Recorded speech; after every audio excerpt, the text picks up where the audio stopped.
Hi friends, আমি সৌমি। এটা আমার ফার্স্ট ভিডিও। তো দেখো তোমরা সবাই, ভিডিওটা যদি ভালো লাগে অবশ্যই জানাবে কেমন হয়েছে।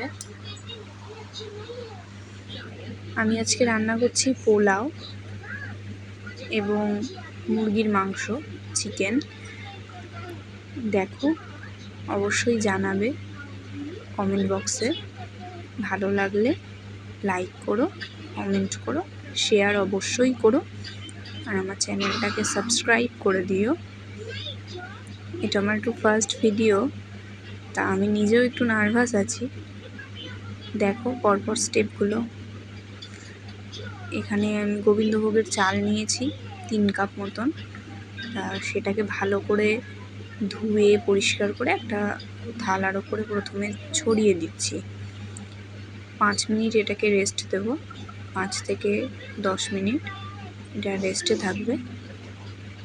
তারপরে মাংসের প্রিপারেশনটা করছি। আলু, পেঁয়াজ, রসুন সমস্ত কিছু ভালো করে ধুয়ে ছাড়িয়ে নিয়েছি। এবার একটা কড়াইতে তেল দেব।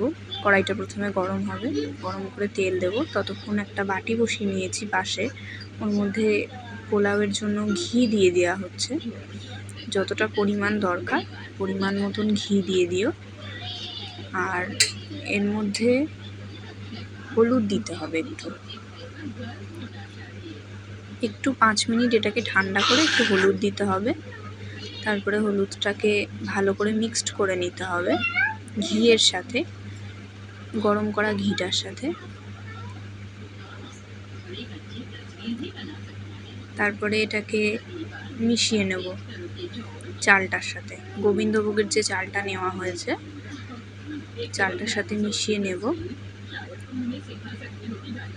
এর মধ্যে দেব আদা বাটা পরিমাণ মতন, আর সানরাইজের গরম মশলা আমি ব্যবহার করেছি, গুঁড়ো গরম মশলা যেটা, সেটা দিয়ে ভালো করে মিক্স করে নিতে হবে।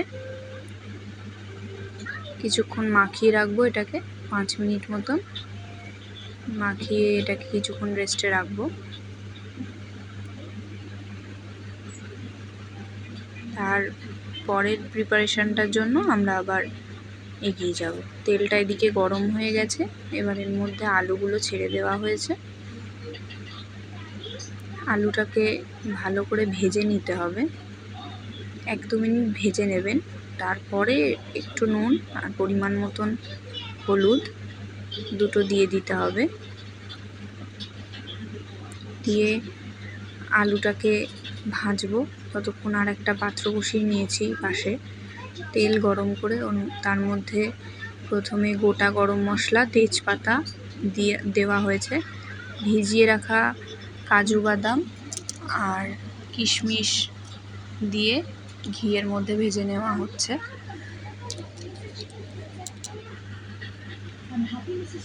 গ্যাসটা মনে রাখতে হবে একদম লো ফ্লেমে। এই কাজু কিশমিশটা ভেজে নিয়ে চালটা দিয়ে দিতে হবে, গোবিন্দভোগের চালটা। এটাও লো ফ্লেমেই ভেজে নিতে হবে। তারপরে আমি 3 কাপ চাল নিয়েছিলাম এই কাপটার মাপেরই। তা পোলাওয়ে একটা জিনিস মনে রাখতে হবে, 3 কাপ চালে 6 কাপ জল। যা চাল নেব তার ডবল, দ্বিগুণ দিতে হবে। এবার পোলাওটায় পরিমাণ মতন লবণ আর পরিমাণ মতন একটু চিনি দিয়ে দিতে হবে। এটা আপনারা আপনাদের স্বাদ অনুসারে দেবেন। আমি এখানে এই ছোটো কাপটার হাফ কাপ মতন চিনি দিয়েছি। ভালো করে মিশিয়ে নিতে হবে। তারপরে এটাকে একদম লো ফ্লেমে 15 থেকে 20 মিনিটের মতন বসিয়ে রাখতে হবে।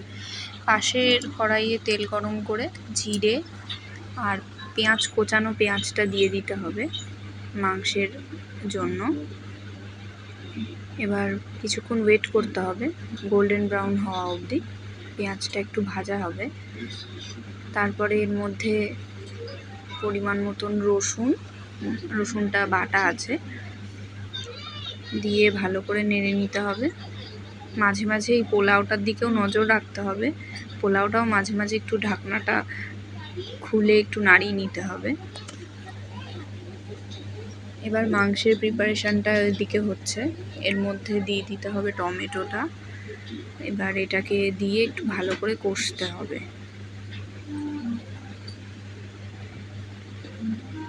এদিকে আমার পোলাওটাও রেডি হয়ে গেছে প্রায়।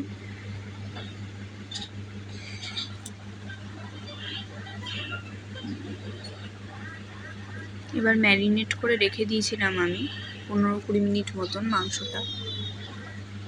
এবার পেঁয়াজটা ভাজা হয়ে গেলে, টমেটোটা ভাজা হয়ে গেলে এর মধ্যে মাংসটা দিয়ে দিতে হবে।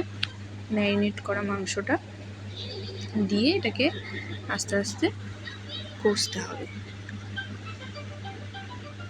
যতক্ষণ না এটা তেল ছাড়বে, রং ছাড়বে একটা সুন্দর, ততক্ষণ মাংসটা কষাতে হবে। এবার আমার পোলাওটা পুরো ডান। গ্যাসটা আমি বন্ধ করে রেখে দেবো কিছুক্ষণ।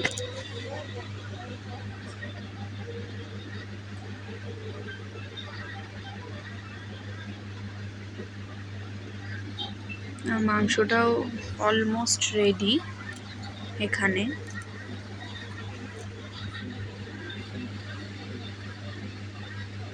ভালো লাগলে প্লিজ জানাবেন, কমেন্ট করবেন, একটা লাইক করবেন, আর যদি ভালো লাগে অবশ্যই শেয়ার করবেন একটা।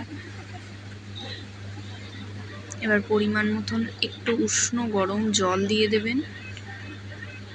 মাংসটা এবার ফুটতে দিতে হবে যাতে আলু মাংস সমস্ত কিছু ভালোভাবে সেদ্ধ হয়ে যায়, সেটার জন্য এটাকে ফুটতে দিতে হবে। তো এবার ঢাকা দিয়ে দেবো।